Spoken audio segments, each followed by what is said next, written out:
નમસ્કાર મિત્રો, હું છું મિહિલ વ્યાસ. સ્વાગત છે તમારું મારી યુટ્યુબ ચેનલ પ્રોગ્રામિંગ વિથ મિહિલ પર.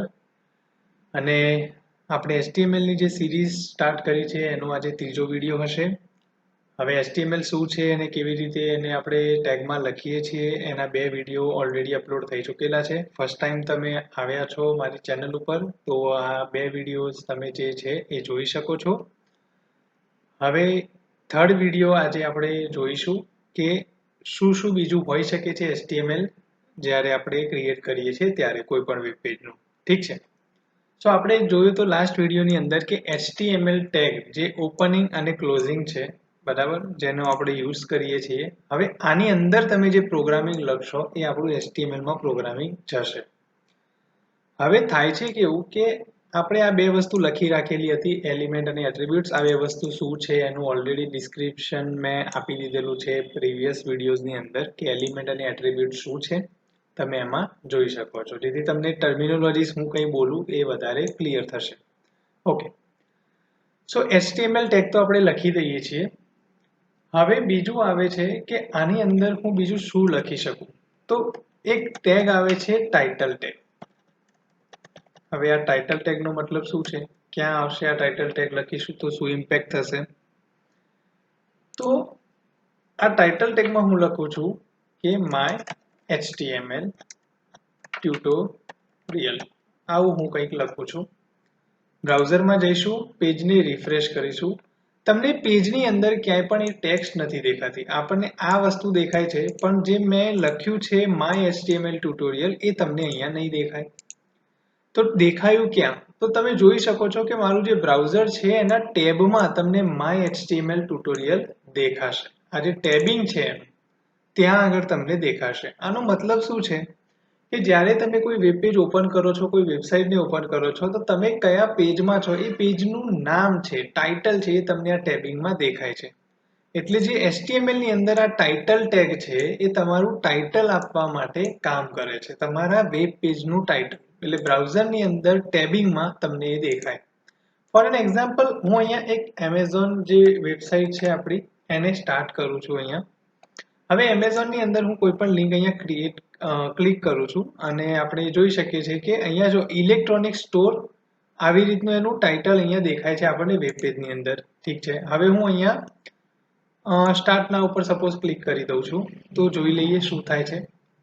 અત્યારે હાલ તો અહીંયા ફોન નોટ 4 આવે છે, કંઈ નહીં, હોમ પેજ ઉપર આપણે જતા રહીએ. સમહાવ આ પેજ નહીં ચાલતું હોય કદાચ એમનું.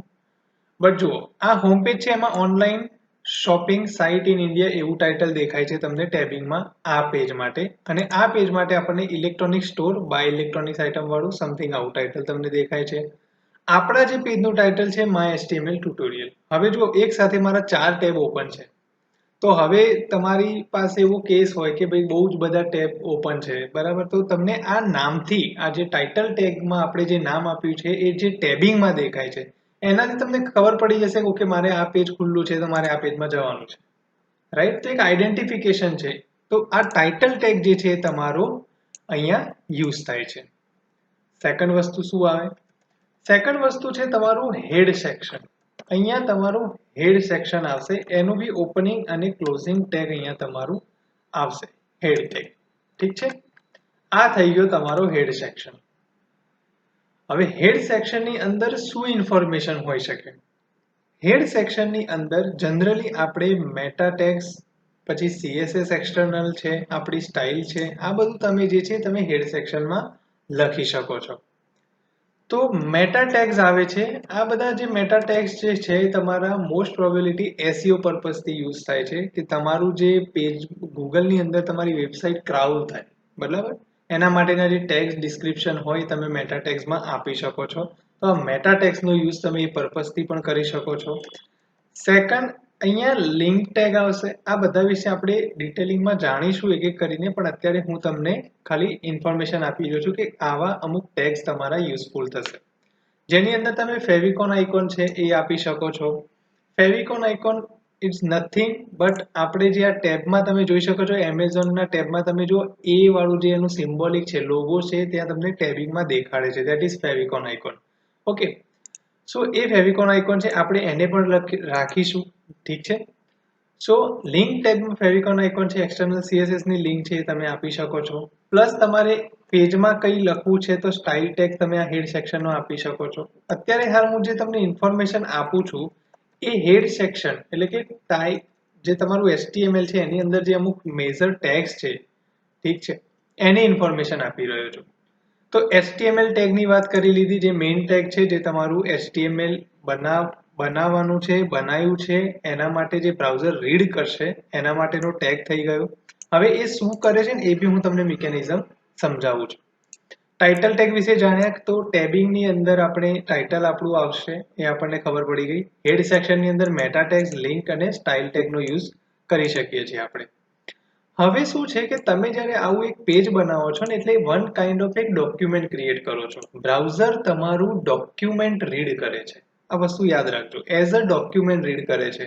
ઘણી જગ્યાએ તમે જોયું હશે કે પેજ સ્ટાર્ટ થાય, તમારું HTML નું જે તમે વેબ પેજ બનાવો છો એના સૌથી પહેલો એનો જે ફર્સ્ટ ટેગ આવે છે એ કંઈક આવો હશે, ડોક ટાઈપ કરીને, અને સ્પેસ કરીને હું HTML આપી દઈશ. બરાબર. આ ડોક ટાઈપ શું ઇન્ડિકેટ કરે છે?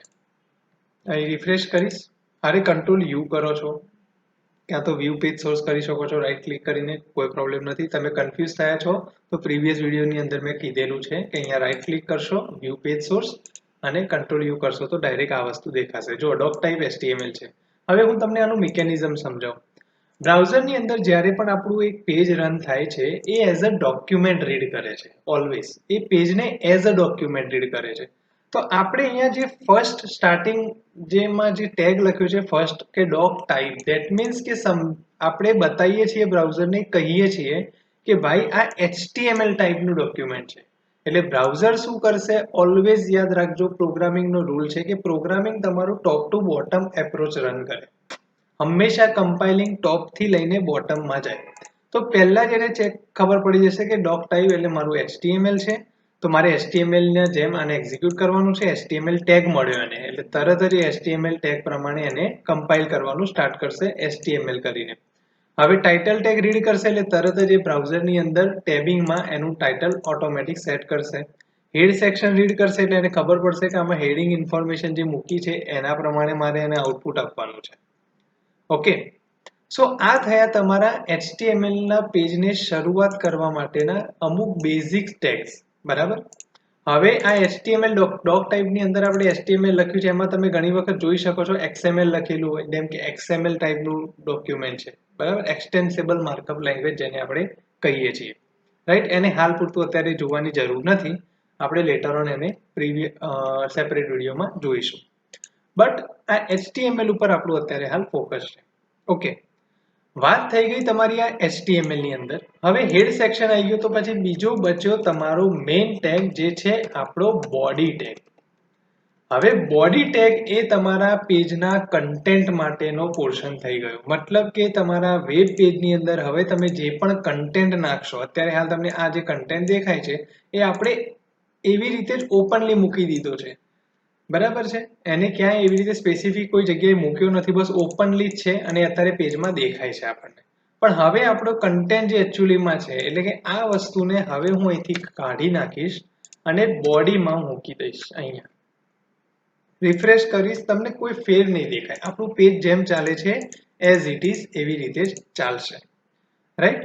તો આ તમારો મેઇન બોડી ટેગ થઈ ગયો. હવે આની અંદર આપણે બીજા અલગ અલગ ટેગ્સ વિશે જાણીશું અને એ ટેગનો સ્ટડી કરીશું. ઠીક છે. સો આઈ હોપ કે તમને આ વિડીયો સારો લાગ્યો હોય તો લાઈક, શેર એન્ડ સબસ્ક્રાઇબ જરૂર કરજો. મળીશું આવતા વિડીયોની અંદર. બનેલા રહેજો મારી ચેનલ સાથે. નમસ્કાર, આવજો.